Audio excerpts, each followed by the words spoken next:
கிறிஸ்துவுக்குள் அருமையான சகோதர சகோதரிகள் சிறு பிள்ளைகள் யாவருக்கும் உயிர்த்தெழுந்த ஆண்டவராகிய இயேசு கிறிஸ்து நாமத்தினால் இந்த அருமையான கர்த்தரினாலே வாழ்த்துக்களை சொல்லிக் கொள்வதில் நான் மிக்க மகிழ்ச்சி அடைகிறேன். எனக்கு அன்பார்ந்த ஒவ்வொரு வாரமும் நாம் அனைவருமாக ஒன்று கூடி பரலோகத்தின் தேவனை ஆவியோடு தொழுதும் சாக்கியத்தை பெற்றமைக்காக உண்மையிலே நாம் தேவனுக்கு நன்றி செல்வோம். அதேபோல் இந்த நாளிலும் நாம் பரலோகத்தின் தேவனை ஆவியோடு தொழுதும் சாக்கியத்தை பெற்றதற்காக நாம் மீண்டுமாக பரலோகத்தின் தேவனுக்கு நாம் நன்றி செல்வோம்.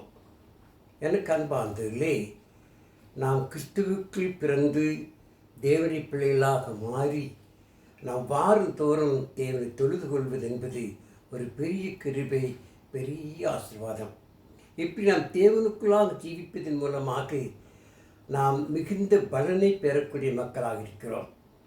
ரோமருக்கு எழுதும்போது ரோமர் 1 அதிகாரம் 14 வசனத்திலே பவுல் ரோம சபை மக்களுக்கு ரோம சபையிலே சுவிசேஷத்தை சொன்ன பொழுது, நான் சுவிசேஷத்தை குறித்து வெட்கப்படேன், முன்பு யூதரிலும் பின்பு கிரேக்கரிலும் விசுவாசிக்கிற எல்லோருக்கும் அது இரட்சிப்படையே தேவ பலனாயிருக்கிறார். ஆம், நாம் கிறிஸ்துவுக்குள் பிறந்தது, தேவனுடைய பிள்ளையாய் மாற்றப்பட்டது தேவனுடைய பலன், தேவனுடைய கிருபை. பாருங்கள், அந்த சுவிசேஷம்தான் இன்றைக்கு உங்களையும் என்னையும் ரட்சித்து தேவ பிள்ளையாக மாற்றியிருக்கிறது. இதை நான் விசுவாசிக்கிறோம். இந்த விசுவாசத்தை நாம் மரண பரியந்தமும் உண்மையாய் பாதுகாத்து கொள்ள வேண்டும்.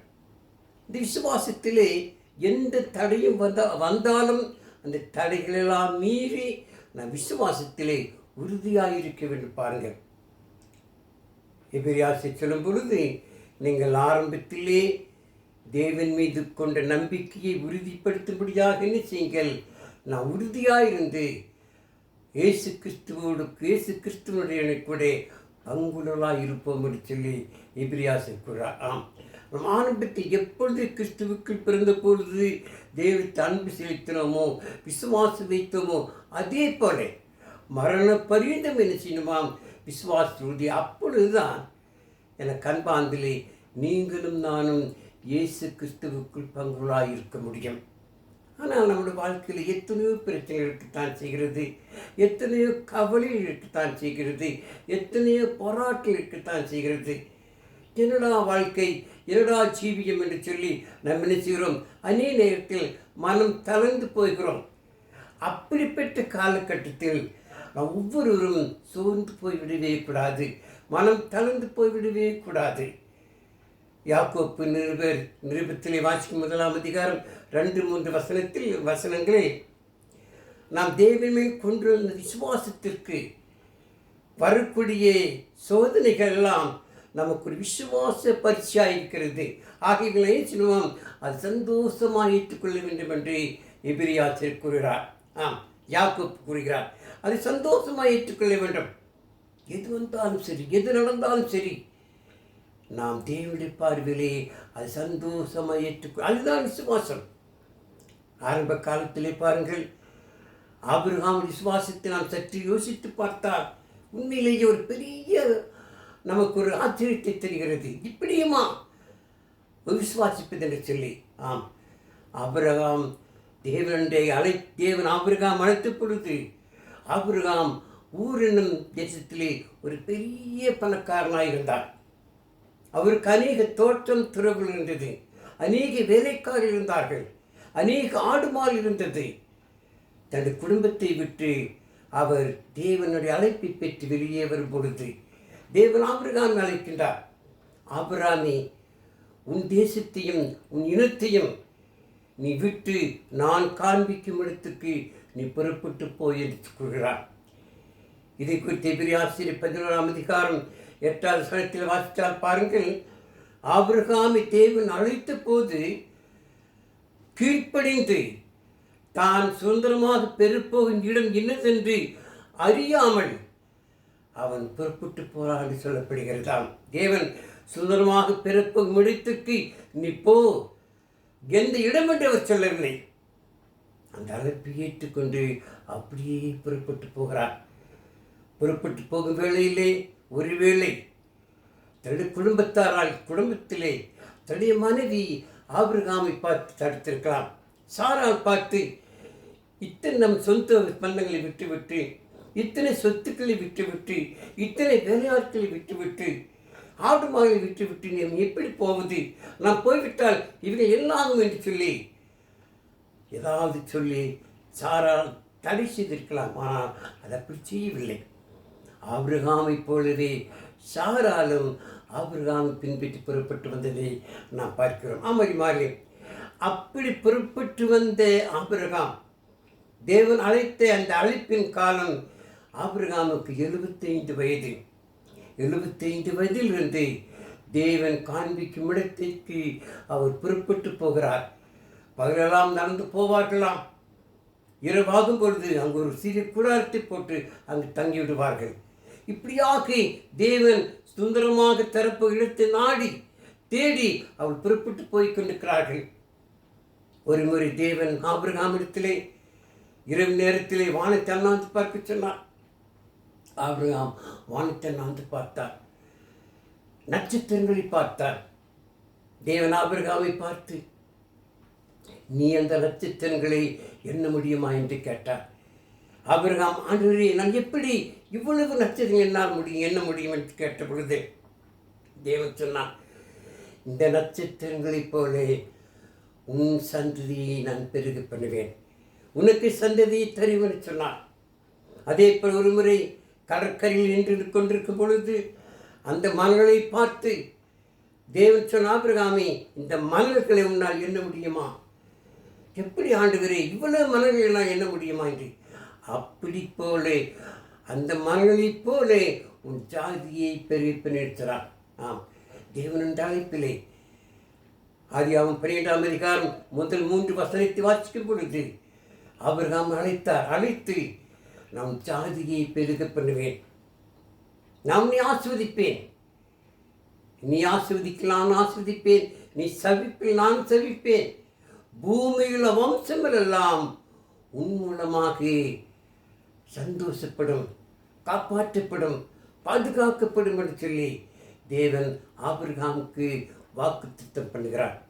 பூமியில் வம்சமெல்லாம் உன் மூலமாக, உன் சந்ததியின் மூலமாக அவர்கள் செய்வார்கள், ஆசீர்வதிக்கப்படுவார்கள். அந்த வசனத்தை வாசிக்கலாம் பாருங்கள். ஆதியாகமம் 12ஆம் அதிகாரம் 3வது வசனத்தை வாசிக்கலாம்.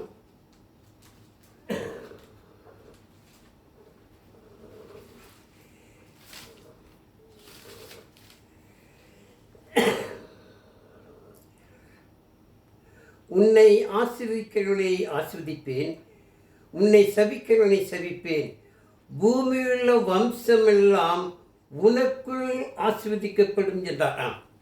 ஆபிரகாமுக்குள் பூமியுள்ள வம்சமெல்லாம் ஆசீர்வதிக்கப்படும். இது எதை காட்டுகிறது என்று சொன்னார், ஆபிரகாமின் சந்ததியில் தான் ஆண்டவராகிய இயேசு கிறிஸ்து வருகிறார். அந்த ஆண்டவராகிய இயேசு கிறிஸ்துவின் மூலமாகத்தான் பூமியில் வம்சங்கள் எல்லாமே ஆசீர்வதிக்கப்படும் என்று சொல்லி ஆபிரகாமை அழைத்த போது தேவன் ஆபிரகாமுக்கு வாக்குத்தத்தமாய் கூறுகிறார். அந்த அழைப்பை கேட்டு ஆபிரகாம் கீழ்ப்படிந்து தான் போகும் மின்னதென்று அறியாமல் புறப்பட்டு போகிறார். காலங்கள் கடந்து கொண்டே போகிறது. தேவன் அவனை ஆசீர்வதிப்பேன், ஜாதி பெருப்பேன்னு சொன்னார். ஆனால் காலங்கள் கடந்து ஆபிரகாமுக்கு 75 வயது, 76, 77, 78, 79, 80 இப்படி ஆகி 100 வயது கடந்து விட்டது. 100 வயதான பொழுது கூட ஆபிரகாமுக்கு குழந்தை இல்லை. ஆனாலும் ஆபிரகாம் என்ன செய்யவில்லை, அவர் கவலைப்படவில்லை, அவர் சோர்ந்து போகவில்லை, தேவனை விசுவாசித்தான். ஆபிரகாம் விசுவாசத்தில் என்ன இல்லை, அவர் பின்வாங்கவில்லை, அவர் பலனுள்ள விசுவாசங்களாக இருந்தார். பாருங்கள், இதற்கு ரோமர் சொல்லிக்கொள்ளும் பொழுது மிக அழகாக தெளிவாக பார்க்க ரோமர் 4 அதிகாரத்தில் நாம் திருக்கும் பொழுது பாருங்கள்,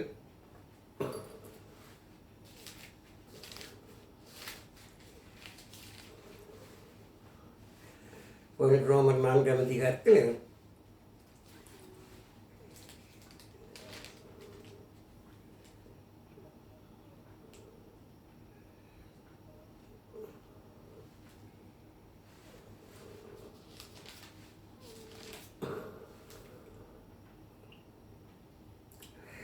அநேக ஜாதிகளுக்கு உன்னை தகப்பனாக ஏற்படுத்துவேன் என்று எழுதியிருக்கிறபடி அவன் தான் விசுவாசித்தவருமாய் மரித்தொழுந்து எழுப்பி இல்லாதவைகளை இருக்கிறாக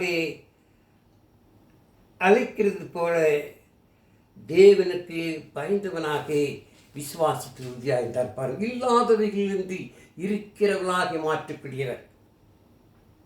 அப்படிப்பட்ட தேவனை அவர் விசுவாசித்து தேவனுக்கு பிரியமானவனாயிருந்தார். அப்போ அந்த தேவன் சொன்ன அந்த வாக்கு திட்டத்தை, தேவன் சொந்த அந்த வார்த்தையை அவன் நினைச்சவில்லை, இழந்து போகவில்லை. அந்த வாக்கு திட்டத்தை அவன் நம்பாமல் இருக்கவில்லை. அந்த விசுவாசத்திலே உறுதியாயிருந்தான். பாருங்கள், அப்படிப்பட்ட விசுவாசத்திலே இந்த சந்ததிக்கெல்லாம் நீ தகப்பனாயிருப்பாய், இந்த ஜாதிகளுக்கெல்லாம் நீ தகப்பனாக மாற்றின்னு சொல்லி தேவன் சொன்ன அந்த காலகட்டத்தில் ஆபிரகாமுக்கு 100 வயது. பாருங்கள், 100 வயது ஆகிவிட்டது. நீ ஜாதிகளுக்கெல்லாம் தகப்பனாயிருப்பான்னு சொல்லியிருக்காரு. எனக்கு குழந்தை பிறக்குமா? வாசிக்கும் பொழுது எனக்கோ 100 வயது ஆகிவிட்டது, என் மனைவி சாராளுடைய கற்பம் செத்து போய்விட்டது. இந்த நிலைமையிலும் தேவன் வாக்குத்தத்தை சொன்னதை நிறைவேறுமாயிரு சொல்லி ஆபிரகாம் சிறிதளவு கூட சந்தேகப்படவில்லை. அந்த விசுவாசத்திலே அவர் சஞ்சலப்படாமல், கவலைப்படாமல் அந்த விசுவாசத்திலே உறுதியாயிருந்தான். பாருங்கள், உறுதியாயிருந்தனால்தான் நீதிமானாக மாற்றப்பட்டான். அதே போல் தேவன் 100 வயதான பிற்பாடு தேவன் சொன்ன வாக்குத்தத்தின்படி ஆபிரகாமுக்கும் சாராளுக்கும் அருமையான குழந்தையை தேவன் தந்தார். அந்த குழந்தையை பெயர் ஈசாக்கு. ஆகவே ஆபிரகாம் விசுவாசத்தினால் அவன் நீதிமானாக காணப்பட்டான். ஈசாக்குக்கு யாக்கோப்பு பிறக்கின்றார். யாக்கோப்புக்கு 12 குமாரர்கள். அந்த 12 குமாரர்கள் ஒரு பெரிய கோத்திரங்களாக மாறினது. அந்த 12 கோத்திரத்தில் தான் யூதா கோத்திரத்தில் ஆண்டவராகிய இயேசு பிறக்கின்றார். இந்த சம்பவம் நடைபெறுவதற்கு முன்பதாக பாருங்கள், ஈசாக்கை தேவன் தகன பலி செலுத்த வேண்டும் என்று கேட்கின்றார். அருமையானவர்களே, ஜாதிகளுக்கு பெரிய ஜாதியாக்குவேன், பெரிய ஜாதிக்கு தகப்பனாவாய் சொன்ன தேவன் 100 வயதில் ஒரு அருமையான குழந்தையை கொடுத்தார். அந்த ஈசாக்கை தகன பலி செலுத்த வேண்டும் என்று கேட்கிறாரே. அந்த குழந்தை ஆபிரகாமையும் சாராளை சுற்றி சுற்றி விளையாடி கொண்ட பொழுது இப்படி தேவன் சொன்னதை எப்படி ஏற்றுக்கொள்ள முடியும்? நீங்கள் நான் ஏற்றுக்கொள்ள முடியுமா? சிந்தித்து பாருங்கள். இந்த நிலைமையிலே 100 வயதில் ஒரு குழந்தை கிடைத்தது எவ்வளவு பெரிய ஆசீர்வாதம். 100 வயது வரை குழந்தைகள் இல்லை என்று நினைக்கும் பொழுது அவர் விசுவாசத்தை விட்டு விலகி போகவில்லை. ஆனால் நாமும் என்றார், என்னடா தேவன், என்னடா வாழ்க்கை என்று சிலை செய்வோம், நம்ம விசுவாசத்தை விட்டு விலகி போய்விடுவோம். ஆனால் ஆபிரகாம் அப்படி செய்யவில்லை. தேவன் ஒருபோதும் வாக்கு மாற மாட்டார். என்னாகும் 23ஆம் அதிகாரம் 19வது வசனத்தை வாசிக்கும் பொழுது, பொய் சொல்லே தேவன் மனிதன் அல்ல, அவர் சொல்லியும் செய்யாதிருப்பார் என்று சொல்லி ஆபிரகாம் கருவுத்து தேவன் விசுவாசித்தார். ஆமறிவார்கள், நீங்கள் நான் அப்படிப்பட்ட விசுவாசம் உள்ளவராக இருக்க வேண்டுமா? ஆகவே நான் எபிராசம் ஆரம்பத்திலே கொண்ட நம்பிக்கையை முடிவு பரிந்தவும் என்ன செய்யணுமாம், நீங்கள் நான் பாதுகாத்துக் கொள்ள வேண்டும். அதுதான் விசுவாசம். ஆபிரகாம் அப்படி விசுவாசித்தார். ஆபிரகாம் இந்த விசுவாசம் வீணாகவில்லை. தேவன் ஆபிரகாமை பார்த்து தகனபலி செலுத்த வேண்டும் என்று சொல்லி சொன்ன பொழுது ஆபிரகாம் சோர்ந்து போகவில்லை, மனம் தளர்ந்து போகவில்லை. ஏன்னா தேவன் ஆபிரகாம் தேவனை விசுவாசித்தார். அவர் இல்லாததைகளிலிருந்து இருக்கிறவர்களாக செய்கிறவர், மரித்தோரை உயிர்த்தோடு எழுப்பக்கூடியவர். அவர் நிச்சயமாக செய்வார், அவர் வாக்கு மாறாது என்று நம்பினார். ஆகவேதான் தேவன் ஆபிரகாம் அழைத்து உன் மகனை தலைமை செலுத்தேன் சொன்ன பொழுது அவன் மகனுடைய தலையிலேயே விறகுகளை கட்டி தலையிலே வைத்துக்கொண்டு கையிலே கத்தி எடுத்துக்கொண்டு வேலைக்காரர்களுக்குள் புறப்பட்டு போகிறார்கள். அந்த தகவல் செலுத்தின பக்கம் வந்த பொழுது வேலைக்கார் நிறுத்திவிட்டு ஆபிரகாமும் ஈசாக்கும் புறப்பட்டு போகிறார்கள்.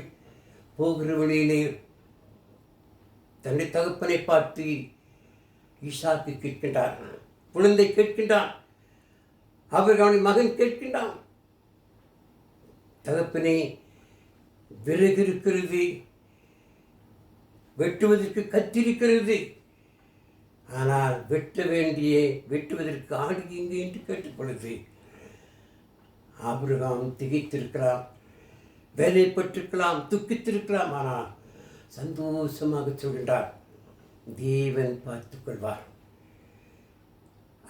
நீங்கள் நான் கூட அநேக நேரத்தில் சொந்த இப்படிப்பட்ட காலகட்டத்திலே நான் கவலைப்படுத்துண்டு துக்கப்படுதுண்டு. ஆனால் தேவனை நாம் விசுவாசிக்க வேண்டுமாம். தேவன் செய்வதெல்லாம் நன்மைக்கே செய்வார். அதை யாக்கோபு 8ஆம் அதிகாரம் 28வது வார்த்தையில் சொன்னார். அவருடைய வார்த்தையை நம்பி அவருடைய பிள்ளையாக மாறின அனைவருக்கும், அவருடைய பிள்ளை எல்லாருக்குமே சகலமும் நன்மைக்கு எதுவாகவே நடக்க முடியும். நாம் எது நடந்தாலும் சரி, தேவ சித்தமில்லாமல் ஒன்றுமே நடக்காது. ஆகவே அவர் செய்கின்ற காரியம் நன்மையாக அவரால் மாற்ற முடியும். அந்த நம்பிக்கை ஆபிரகாமுக்கு இருந்தது. அதே போல தேவன் தன் மகன் ஈசாக்கை அழைத்து கொண்டு போய் அந்த பலிபீடம் செலுத்தக்கூடிய இடத்திலே அந்த பலிபீடத்தை கட்டி தன் மகனை உன்னைத்தான் தேவன் பலி செலுத்தும்படி கேட்டான் சொன்ன பொழுது ஈசாக்கு பயந்து ஓடவில்லை. என்னையா என்று சொல்லி அவன் நடுங்கவில்லை. ஆபிரகாம் எப்படி தேவன் கீழ்ப்படிந்தார், அதே போல ஈசாக்கும் தன் தகப்பன் பேச்சுக்கு கீழ்ப்படிந்து அவன் பலி செலுத்தும்படியாக அந்த பலிபீடத்தின் மேல் படுத்தான். அவன் படுக்க வைத்த பிற்பாடு ஆபிரகாம் அவனை தகவல் செலுத்துவதற்காக கத்தி எடுத்து அவன் வெட்ட ஓங்கும் பொழுது தேவன் ஆபிரகாம் விசுவாசத்தை பார்த்தார். இந்த நிலைமையில் விசுவாசிக்கிறான்னு சொல்லி ஆபிரகாம் என்ன செய்கிறார், பரலோகத்திலிருந்து வானத்திலிருந்து ஒரு சத்தம், ஆபிரகாமே ஆபிரகாமே உன் பிள்ளையாண்டான் மேல் உன் கையை போடாதே. இதோ பின்னுக்கு திரும்பிப்பார், அங்கு ஒரு ஆடு மூச்சடியிலே மாட்டிக்கொண்டிருக்கிறது, அதை எடுத்துக்கொண்டு வந்து நீ பலி செலுத்த. அதே போல ஆபிரகாம் செய்தான். ஈசாக்கு காப்பாற்றப்பட்டான், ஈசாக்கு பாதுகாக்கப்பட்டான். அந்த ஈசாக்கின் மூலமாக யாக்கோபு பிறக்கின்றார். யாக்கோபு 12 குமார்கள். இந்த 12 குமார்கள் ஒரு பெரிய கோத்திரங்களாக மாறி அந்த 12 கோத்திரத்தில் யூதா கோத்திரத்திலே ஆண்டவராகிய இயேசு கிறிஸ்து பிறந்து இன்றைக்கு உங்களுக்கும் எனக்கும் ஆசீர்வாதத்தை தந்திருக்கிறார். ஆபிரகாம் சந்ததியாக இன்றைக்கு நான் இருக்கிறோம் என்று சொன்னார். ஆபிரகாமை போல விசுவாசித்து தேவ வார்த்தையை கேட்டு இந்த கிறிஸ்து ராஜ்யமான அங்கமாக இருப்பது தேவன் சொன்ன வாக்குத்தத்தம் பாருங்கள். ஆகவே நீங்கள் நானும் கிறிஸ்துவுக்குள் பிறந்து விசுவாச உறுதியாயிருப்போம் என்று சொன்னார். நிச்சயமாக நாம் என்ன செய்கிறோம், ஆபிரகாமின் சந்ததியாக இருக்கிறோம். இந்த விசுவாசத்தை நம் மரண பரிந்துண்மையாய் காத்துக்கொள்ள வேண்டும். நம் நாம்சான் என்பது ஏதோ ஒரு விளையாட்டாக இல்லை. இது கன்னிகர் நாம்சானத்தை ஒவ்வொரு சபைக்கு போய் ஒவ்வொரு நாம்சம் எத்தனை நாம்சத்தை இருக்கிறார்கள். ஆனால் ஒரே ஒரு நாம்சான் தான், ஒரே ஒரு சபை தான். அந்த சபைக்குள் நாம் அங்கம் வகித்து இந்த கிறிஸ்துவுக்களால் ஜீவிப்போம் சொன்னார். மரண பரியந்தமும் இந்த விசுவாசத்திலே உறுதியாக இருக்க வேண்டுமா? அதைத்தான் எபிரேயர் ஆரம்பத்தில் கொண்ட நம்பிக்கை உறுதியாக இருந்தால்தான் நாம் கிறிஸ்துவுக்கு பங்குள்ளலாக இருக்க முடியும். பாருங்கள், இந்த அருமையான வாய்ப்பை நாம் இழந்து விடக்கூடாது. ஆபிரகாமை போல எந்த காலகட்டத்திலும் எந்த சூழ்நிலையிலும் நாம் சோர்ந்து தளர்ந்து போய்விடக்கூடாது. விசுவாசத்தில் உறுதியாயிருப்போம். தேவ நிச்சயமாக நமக்கு கொடுக்கக்கூடிய அந்த கிரீடத்தை, அந்த ஜீவ கிரீடத்தை நிச்சயமாக தருவார்.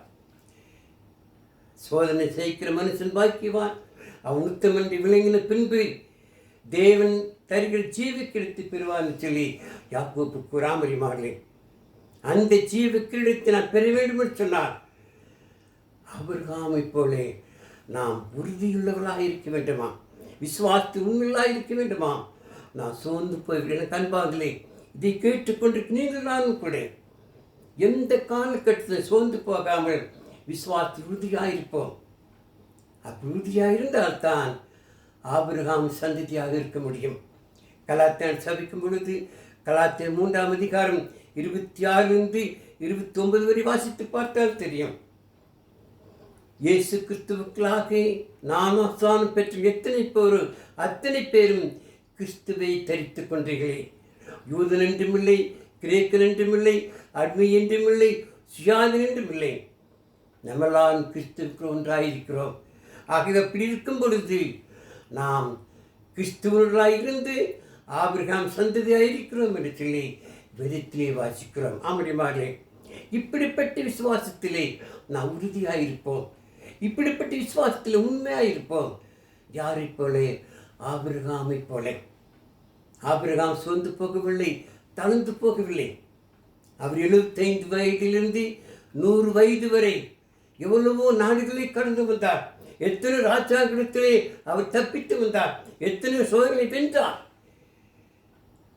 ஆபிரகாம் தேவனை கீழ்ப்படிந்து தேடுவாக்கு திட்டத்தை பெற்று ஆபிரகாமுடைய சந்ததியின் மூலமாக பூமியில் வம்சங்கள்லாம் ஆஸ்வதிக்கப்படும்படியாக தேவன் ஆபிரகாமை ஆஸ்வதித்தார். பாருங்கள், அந்த ஆசீர்வாதம் நமக்கு உண்டு அறிவார்களே. அது நம்ம எல்லாம் கிறிஸ்துவுக்கு உண்மையாக இருப்போம், மரண உண்மையாக ஜீவிப்போம். இந்த சத்தியத்தை மற்றவருக்கு நாம் சொல்லுவோம். இது தேவனுடைய வார்த்தை கூறுகிறது, பரிசுத்தாவியில் பதிவாக்கப்பட்டிருக்கிறது. இந்த உண்மையை, இந்த சத்தியத்தை மற்ற மக்களுக்கு சொல்லி அநேகராயப்பட்டு அதுக்காக தேவன் அழைத்திருக்கிறார். அமரிமாக கேட்டு நீங்கள் நானும் மரண பஞ்சு விசுவாச உறுதியாக இருந்து ஆபிரகாம் சந்ததியாக இருப்போம். அநேகரை ஆபிரகாம் சந்ததிக்குள்ளாக அழைத்து வருவோம். அதற்கு நாம் செய்ய வேண்டிய வேலை, நம்மளான மட்டும் சுவிசேஷத்தை சொல்லி ஆத்துமாக்களை அழைத்து வருவோம், ஆத்துமாக்களை ஆதாயப்படுத்துவோம். தேவன் தமது வசனத்தை ஆசிரிப்பார். இதை கேட்டு நீங்கள் நானும் விசுவாச உறுதியாக இருப்போம். இதை கேட்டவர்களுக்கு அறிமார்களே, மற்றவர்கள் கேட்கும்படியாக, மற்ற சத்தியத்தை உணரும்படியாக நம்ம என்ன செய்வோம்? சப்ஸ்கிரைப் பண்ணுவோம், லைக் பண்ணுவோம், ஜெபிப்போம். இரக்கமுள்ள நல்ல பிதாவே, இந்த நாளும் வேத வசனங்களை ஆராய்ந்து பார்க்க கொடுத்த கிருபைக்காக ஸ்தோத்திரிக்கிறோம். பிதாவினுடைய விசுவாசம் எல்லாம் ஆபிரகாம் விசுவாசத்தைப் போலே உண்மையாக இருக்கிறதுக்கு உதவி செய்யா. நான் ஆரம்பத்திலே கொண்ட நம்பிக்கையை மரண பரிவுதியாய் பற்றி கொண்டு முதுக்கமான இயேசு கிறிஸ்துவுக்குள் பங்குள்ள மக்களாய் ஜீவிக்கு உதவி செய்யா. நீரை தொடர்ந்து காத்துக்களை பெறப்படுத்தும். எங்கள் பாவக்குற்றம் தயவாக மன்னியும். இவை அனைத்தையும் எங்கள் அருமையான ஆண்டவர் இயேசு கிறிஸ்துவின் விலையேறி பெற்றின்ப நாமத்திலே கெஞ்சி மன்றாடுகிறோம் எங்கள் ஜீவனுள்ள பிதாவே. ஆமென்.